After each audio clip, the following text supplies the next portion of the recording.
Baik, Assalamualaikum warahmatullahi wabarakatuh. Perkenalkan, nama saya Anggun Veronica dengan NPM 1911090012 dari kelas Fisika 5C. Video ini dibuat guna untuk memenuhi mata kuliah ujian akhir semester Fisika Komputasi dengan dosen pengampu Bapak Ardian Asyhari MPD. Baik, pada materi yang pertama yaitu sub 2.3.1 yaitu tentang gaya kolom antar muatan. Hukum kolom adalah hukum yang menghubungkan antara jenis muatan listrik positif dengan jenis muatan negatif. Kedua jenis muatan tersebut akan menimbulkan sebuah gaya dengan jarak di antara titik muatan. Bunyi hukum kolom yaitu besarnya gaya tarik-menarik atau gaya tolak-menolak antara dua benda yang bermuatan listrik akan berbanding lurus dengan muatan masing-masing benda, akan tetapi berbanding terbalik dengan kuadrat jarak benda tersebut. Rumus gaya kolom yaitu F sama dengan K dikali Q1 dikali Q2 per R2, di mana F sama dengan gaya kolom dalam satuan Newton, dengan K yaitu konstantanya 8,988 kali 10 pangkat 9 kg meter kubik kali S minus pangkat minus 2 dikali C pangkat minus 2. Q1 yaitu muatan 1 dengan satuan kolom, Q2 dengan arti muatan 2 dengan satuan kolom, dan R adalah jarak muatan 1 dari muatan 2 dengan satuan meter.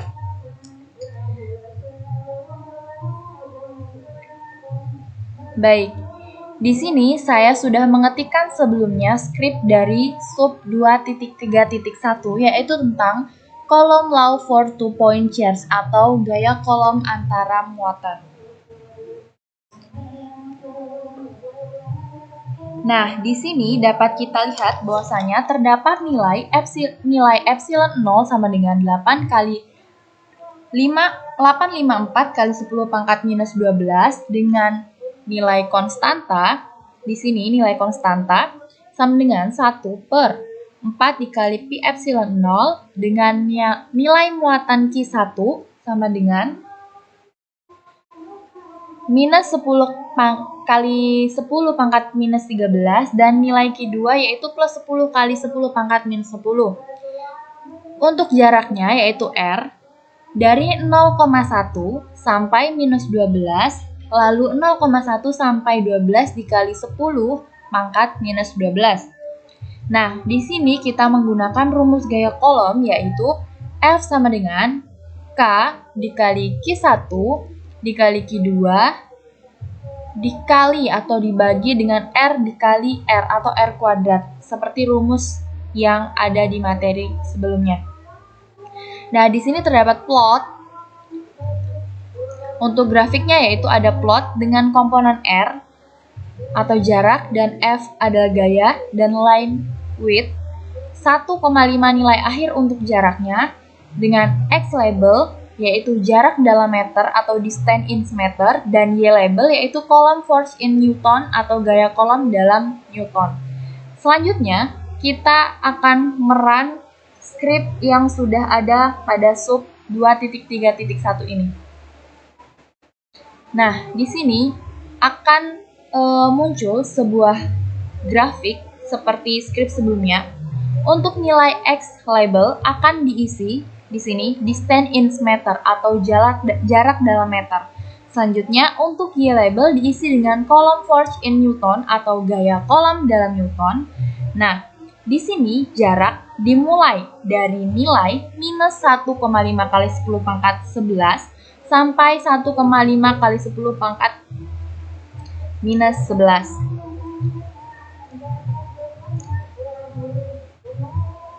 Dan untuk gaya kolomnya di sini jaraknya dimulai dari minus 9 kali 10 pangkat 12 sampai dengan 0. Kedua objek ini saling torak-menolak. Seperti pada grafik yang ditunjukkan ini. Gayanya saling tolak-menolak.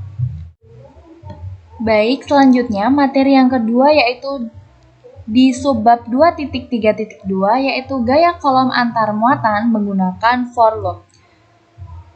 Orang yang pertama kali menyelidiki hubungan antar muatan listrik adalah Charles Augustin de Coulomb, seorang fisikawan Prancis.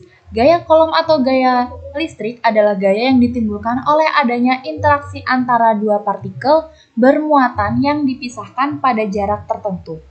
Gaya Coulomb antar partikel terjadi akibat adanya muatan listrik pada masing-masing partikel.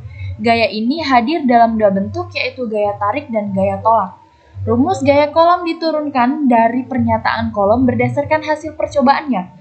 Pernyataan tersebut berbunyi, gaya interaksi antar dua buah benda titik bermuatan listrik berbanding lurus dengan hasil kali masing-masing muatan dan berbanding terbalik dengan kuadrat jarak antara kedua benda tersebut. Pernyataan tersebut umum dikenal dengan hukum Coulomb yang dituliskan dengan persamaan matematis F sama dengan K dikali Q1 dikali Q2 dibagi R kuadrat.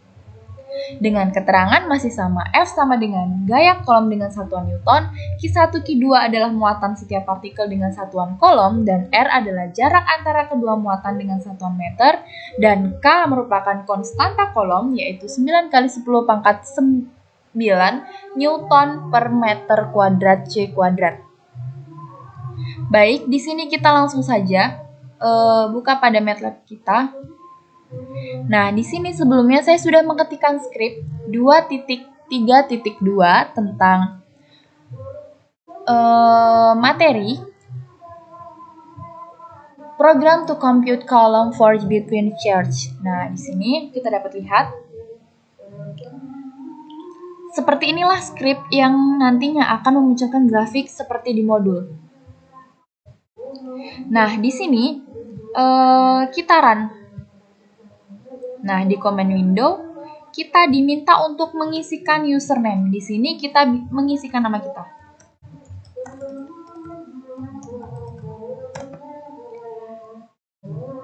Nah, karena di sini kita memiliki dua muatan, maka kita mengisi enter the number of charge ini 2. Pada muatan pertama, kita akan mengisikan nilai pada sumbu X dan sumbu Y dalam satuan meter. Nah, di sini kita isikan bahwasanya nilai pada sumbu X yaitu 3, dan nilai pada sumbu Y yaitu 2. Ini pada enter charge in C ini pada muatan 1. Kita enter. Selanjutnya, pada muatan yang kedua, kita akan mengisikan nilai pada sumbu X dan sumbu Y. Nilai pada sumbu X di muatan 2 yaitu sama dengan 2, dan nilai pada muatan 2 pada sumbu Y sama dengan 3. Kita enter. Kita isikan nilai enter charge in C ini sama dengan minus 2.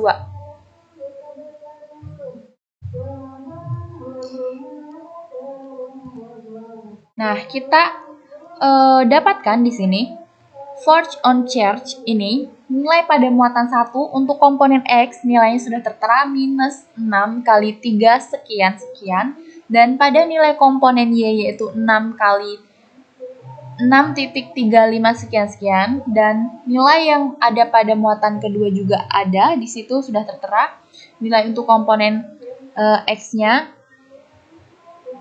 Nah, di sini juga setelah kita enter, maka kita dapat lihat sebuah grafik yang di sini isinya grafik ini sudah sesuai ya dengan skrip yang ada pada 2.3.2.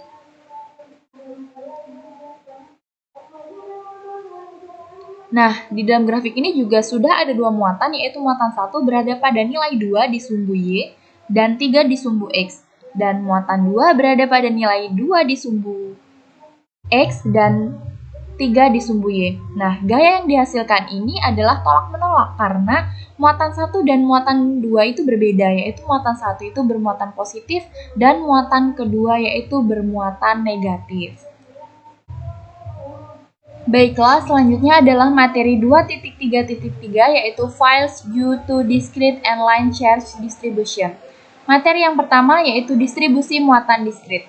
Sesuai dengan pengertiannya, diskrit artinya terpisah, yaitu muatannya tunggal dan terpisah. Analisis medan elektrostatisnya dilakukan dengan menghitung resultan gaya Coulomb dari masing-masing gaya. Distribusi muatan diskrit biasa disebut sebagai distribusi muatan titik, dengan gambar seperti ini. Bila kuat medan pada titik P, vektor posisi R adalah Q1 saja adalah E1 dalam kurung R dan kuat medan oleh Q2 saja adalah E2 dalam kurung R, dan oleh Q3 saja adalah E3 dalam kurung R. Kuat medan resultan pada titik P adalah, nah terdapat rumus seperti ini. Selanjutnya, distribusi muatan garis.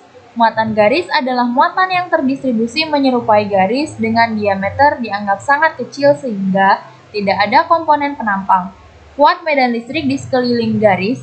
Kuat medan listrik di sebuah titik P oleh distribusi muatan garis yang panjang garisnya adalah L untuk delta dalam kurung cm per meter adalah rapat muatan persatuan panjang, maka dq sama dengan lambda dl, dq sama dengan rho 1 dl.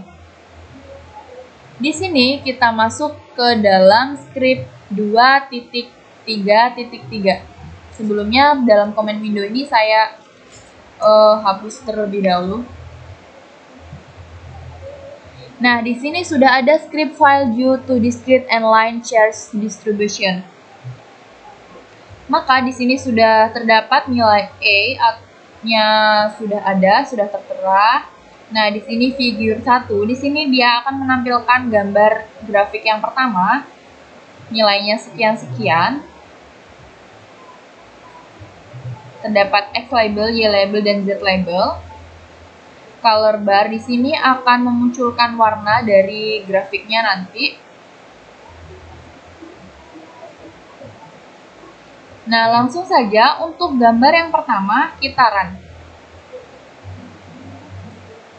Nah, di sini terdapat gambar yaitu gambar electric field log magnitude due to point charge at origin. Nah, di sini kita dapat lihat gambar ini merupakan gambar 3 dimensi yang mana dapat dilihat dari segi mana saja. Gambar ini nilai-nilai yang didapat juga sudah sesuai dengan script yang ada pada subbab 2.3.3. Untuk gambar yang kedua, pada laman comment window kita enter. Nah, ini kita muncul gambar yang kedua. Gambar ini merupakan juga gambar 3 dimensi yang mana gambar ini juga nilainya terdapat pada script yang ada di subbab 2.3.2.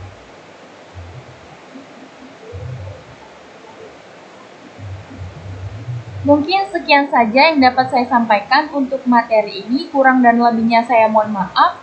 Saya akhiri. Wassalamualaikum warahmatullahi wabarakatuh.